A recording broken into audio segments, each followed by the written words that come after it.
Hello students, welcome to এমগণিত channel. আমি আজকে তোমাদের সামনে 2022-23 সালের ষষ্ঠ শ্রেণীর সোশ্যাল সায়েন্স কোশ্চেনটি নিয়ে আলোচনা করব। হাফ ইয়ারলি ইয়ারে যে 22-23 সালে হাফ ইয়ারলি কোশ্চেনটি এসেছিল সোশ্যাল সায়েন্স, সেই কোশ্চেনটি যতটুকু সম্ভব আমি 1 মার্কসের কোশ্চেনগুলি আমি আনসার বলে দেওয়ার চেষ্টা করব এবং বাকি কোশ্চেনগুলি তোমরা বই থেকে খুঁজে নিয়ে রেডি করবে। এই কোশ্চেনটি তোমাদের 2024-এর যে হাফ ইয়ারলি এক্সাম হবে সেই এক্সামের জন্য খুব ইম্পর্ট্যান্ট।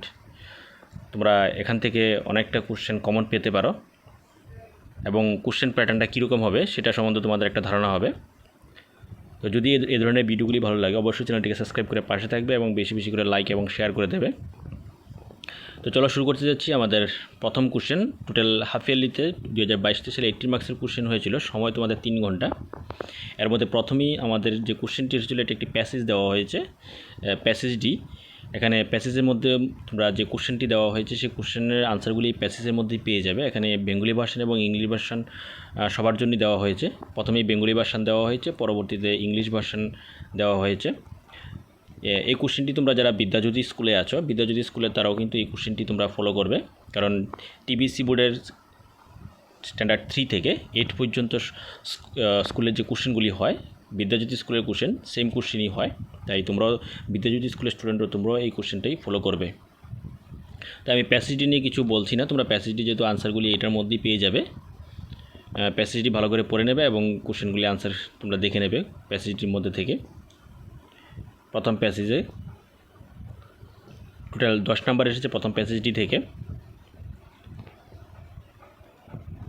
নেক্সট খ বিভাগের মধ্যে কিছু কোশ্চেন দেওয়া হয়েছে 1 মার্কসের, এগুলি আমি আনসার বলে দেবো তোমাদের। খ বিভাগের মধ্যে টোটাল 35 মার্কসের কোশ্চেন করা হয়েছে। প্রথমেই দেওয়া হয়েছে গঙ্গার তীরে কোন শহর গড়ে উঠেছে, অর্থাৎ which city was found on the bank of Ganga. এটা হবে মগধ, অপশান এ হবে সঠিক আনসার। তারপর ঐতিহাসিক কারা, অর্থাৎ হো আর হিস্টোরিয়ানস, যারা অতীত নিয়ে গবেষণা ও চর্চা করে। এখানে হো স্টাডি পাস্ট, অতীত নিয়ে গবেষণা চর্চা করে তাদেরকে ঐতিহাসিক বলা হয়। পৃথিবীর যমজ নামে পরিচিত কোন গ্রহ, the planet known as earth twins, এটা হবে ভেনাস অর্থাৎ শুক্র গ্রহ।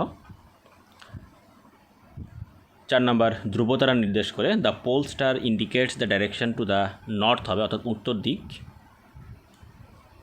ঋতুচক্রের কারণ, অর্থাৎ ঋতুচক্রের কারণ হলো পৃথিবীর বার্ষিক গতির ফলাফল, অর্থাৎ cycle of season is cause due to revaluation. রেখাচিত্র হলো একটি রেখাচিত্র, এটি একটি হলো বড় আকারের ছোট ক্ষেত্র, অর্থাৎ small area on large scale. Next 7 নম্বর যে মাল্টিপল চয়েস দেওয়া হয়েছে, পৃথিবীর মেরুদণ্ড হলো একটি কাল্পনিক রেখা, অর্থাৎ the axis of the earth is an imaginary line. Next সরকার জনগণের জন্য কী কাজ করে, এখানে সরকার জনগণের জন্য রাস্তাঘাট ও বিদ্যালয় নির্মাণ করে, বিদ্যুৎ পরিষেবা প্রদান করে, সামাজিক বিষয়, এগুলি সবগুলি হবে, অর্থাৎ ডি অপশানটা হবে সঠিক আনসার, অর্থাৎ অল অফ দিস। 9 নাম্বার ভোটাধিকার মানে কি, ভোটাধিকার মানে হলো যেটা অপশান এ ভোটদানের অধিকার, অর্থাৎ the term suffrage means right to vote. তারপর ফিল ইন দ্য ব্ল্যাঙ্কস, মার্কিন যুক্তরাষ্ট্রের ড্যাশ সালে স্ত্রী জাতির ভোটাধিকার স্বীকৃতি লাভ করে, এটা হবে 1920 সালে, অর্থাৎ women in America got the right to vote in the year 1920।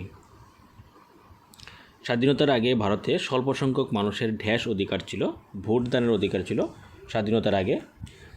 In Indian before independence only a small minority was allowed to right to vote. 3 number African national Congress dash বিরুদ্ধে সংগ্রাম করে, এটা হবে বর্ণবাদ, অ্যাপারথাইড। 4 নাম্বার 366 দিনের বৎসরকে ড্যাশ বলা হয়, এটা lip ইয়ার হবে। কিছু কিছু মানচিত্রে নির্দিষ্ট তথ্য প্রদর্শিত হয় তাকে ড্যাশ বলা হয়, এটা হলো বিষয়ভিত্তিক মানচিত্র, অর্থাৎ some maps show specific information, such maps are called thematic maps. পৃথিবীর প্রাকৃতিক উপগ্রহ হলো, আমরা সবাই জানি এটা চাঁদ হবে, মুন। পাণ্ডুলিপিগুলি ড্যাশ নিরাপদ ছিল, পাণ্ডুলিপিগুলি নিরাপদ ছিল মন্দির ও মঠগুলিতে।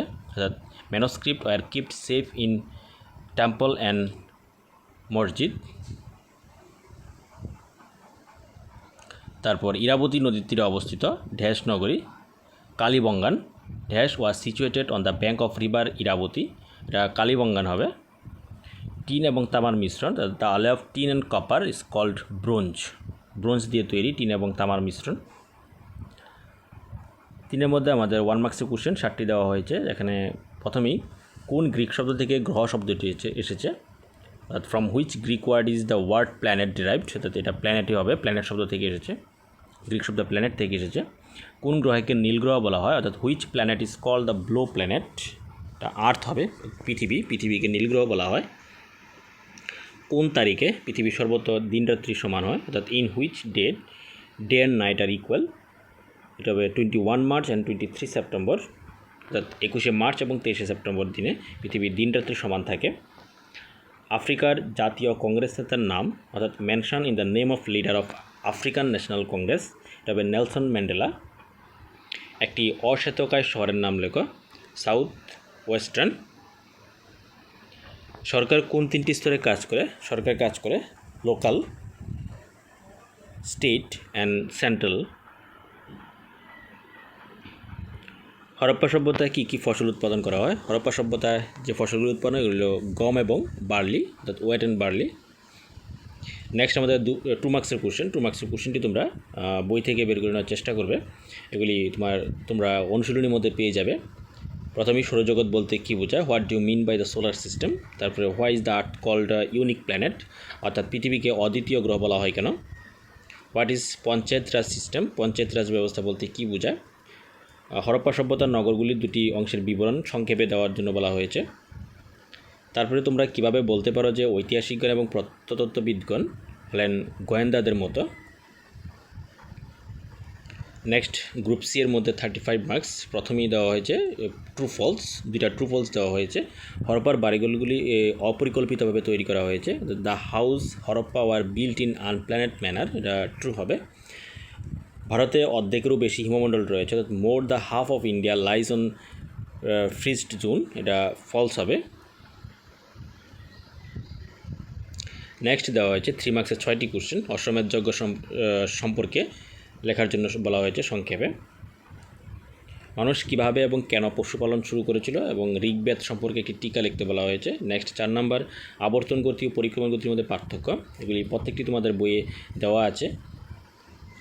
প্রাকৃতিক মানচিত্র এবং রাজনৈতিক মানচিত্রের মধ্যে পার্থক্য নির্দেশ করো। তারপরে 6 নাম্বার পঞ্চায়েতের 3টি স্তর সম্পর্কে সংক্ষিপ্ত টিকা লেখো। তারপরে 7 নাম্বারের মধ্যে 5টি 3 মানের কোশ্চেন দেওয়া হয়েছে, হিস্ট্রি, জিওগ্রাফি এবং সিভিক্স থেকে 3টি কোশ্চেন এসেছে 5 মার্কসের। প্রথমেই গ্রহাণুপুঞ্জ এবং উল্কাপিণ্ড সম্পর্কে আলোচনা করো। পঞ্চায়েতের আয়ের উৎসগুলি কী কী। নেক্সট কোন মহাজন পদগুলিতে দুর্গ নির্মিত ছিল আলোচনা করো।